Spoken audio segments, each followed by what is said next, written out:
أعوذ بالله من الشيطان الرجيم. بسم الله الرحمن الرحيم. Alhamdulillah, salatu wassalamu ala rasulillah. Assalamu alaikum everyone. Going through Surah Yusuf, next page. I'm taking one or two of the verses from this page as well. Inshallah, may Allah subhanahu wa ta'ala make it beneficial for all of us, including me, the one who is reflecting upon these verses. May Allah subhanahu wa ta'ala accept it from me, including all of you who are listening to me. May Allah subhanahu wa ta'ala make it beneficial for you to take some deep lessons from this verses of Allah subhanahu wa ta'ala. Okay? Bismillah. A'udhu billahi minash shaitanir rajim. This verse starts with A'udhu billahi minash shaitanir rajim. Qala rabbis sijnu ahabbu ila mimma yadunani. He said, Yusuf alayhi salam said, Ya Rabb, as-sijnu ahab, the prison is more beloved to me than what these people are calling me to. What these people are calling me to, it means Aziz's wife. She's been mentioned as Zulaykha in the Bible and other scriptures from the Islamic sources in the Quran, and we don't get that name, but we all know her as Zulaykha, Aziz's wife, and her friends whom she has united, and they tried to seduce him as well. So eventually what happened was Yusuf alayhi salam is turning to Allah subhanahu wa ta'ala saying that, Ya Rabb, prison is bad, because Zulaykha made a threat that if he ends up not obeying my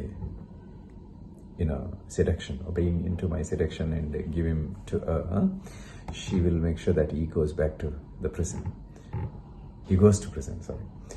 Then he says, prison is more beloved to me than what these people are tempting me to do.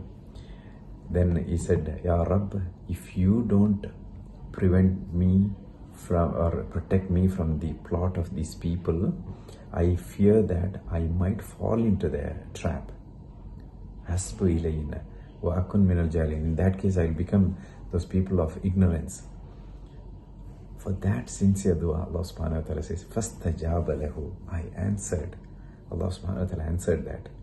And he prevented Yusuf alayhi salam getting trapped or tricked into their plot and doing some indecent acts. Then Allah says, Innahu huwa sami'ul alim. Indeed, Allah subhanahu wa ta'ala is all hearing and all knowledgeable. So the bottom line or take-home message from this page or from these two verses is we need to constantly turn back to Allah subhanahu wa ta'ala. In our life, we will be tempted to do bad things, immoral things, shaitanic influences and all that. Recognize that this is, if you feel like this is not something Allah subhanahu wa ta'ala is going to like, or Allah subhanahu wa ta'ala has prohibited, especially in an extramarital relationship or having relationship with the people of opposite sex before marriage.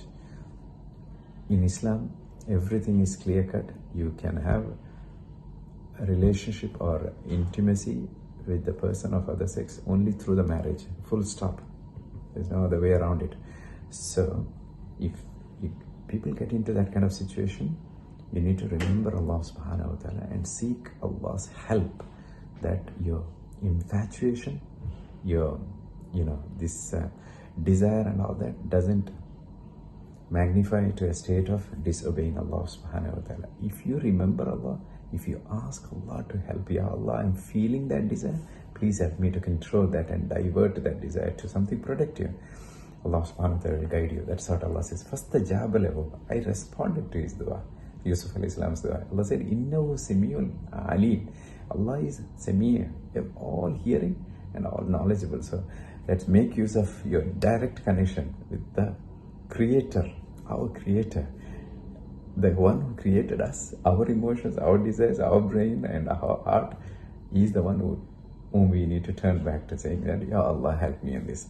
Allah subhanahu wa ta'ala make it easy for all of us, especially our teenage brothers and sisters in Islam. Ameen ya Rabbal Alameen. Alhamdulillah Rabbil Alameen. Assalamu alaikum.